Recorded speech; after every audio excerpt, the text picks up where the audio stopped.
Hello বন্ধুরা, শুভ দুপুর। দোল পূর্ণিমার অনেক অনেক শুভেচ্ছা সবাইকে জানাই, ভালোবাসা। আর এই দুপুর সকাল গড়িয়ে দুপুর হলো, তো গিয়ে আমাদের এত সুন্দর রোদ উঠেছে দেখো, সত্যি ঠাকুরের লীলা না।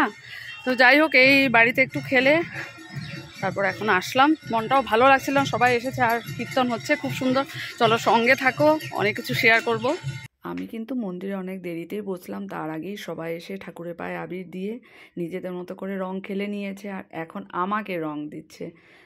আর এইদিকে দেখো খুব সুন্দরভাবে গান কীর্তন জমে উঠেছে, তালে তালে নাচও চলছে, এই যে বাচ্চারাও রং খেলছে, সত্যি কত আনন্দের দিন না। আর এদিকে ঠাকুরের আসন দেখো খুব সুন্দর করে সাজিয়েছে। মন্দিরে এসে মনটা আরও বেশি ভালো হয়ে গেল। আর দেখো সবাই কি সুন্দর নাচছে, দেখো বড় বৌদি, মনসারে বউ, মাম্পি, ওদিকে বুড়ন, প্রীতি, সবাই মিলে কি যে আনন্দ না। সবাই বলছে যে মন্দিরে না আসলে আজকে সেই আনন্দটা সত্যি পাওয়া যেত না। এটার আনন্দ অনেক বেশি আনন্দ, সব মিলে আমরা এত আনন্দ করেছি। আমি তো যদি অনেক দেরিতে পৌঁছেছি, তো গান করে করে ভিডিও করছিলাম, সত্যি তুমুল জমেছে গানে।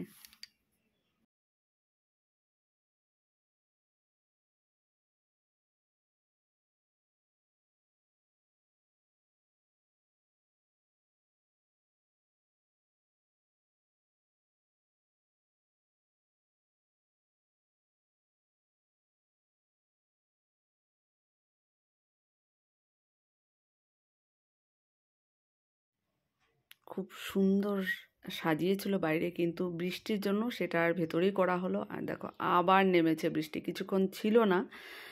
তো যাক, বৃষ্টি হলো। আমরা কিন্তু এত মায়েরা, এত হ্যাঁ দাদারা আমরা মন্দিরে এসেছি, ঠাকুরকে ভালোবাসি বলেই ঠাকুরের পায়ে আবির দিয়ে আমরা একটু আনন্দ করব, তাই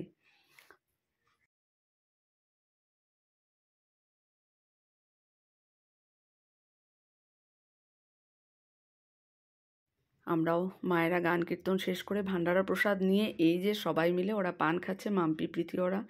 আমি তো পান খাই না, তাই আমি দাঁড়িয়ে দাঁড়িয়ে সেটা ভিডিও করছিলাম, বলছি চলো মাম্পি তাড়াতাড়ি চলো, আবার কিন্তু বৃষ্টি আসবে। অনেকটা সময় আমাদেরকে দিয়েছে, এই আমরা সবাই মিলে বেরিয়েছি। দেখো কি ভালো লাগছে না আমাদেরকে দেখতে। খেলা শেষ, মন্দির থেকে বাড়ি আসছে, বৃষ্টি পুরো। চলো স্পেশাল ব্লগটা এতটুকুই করলাম।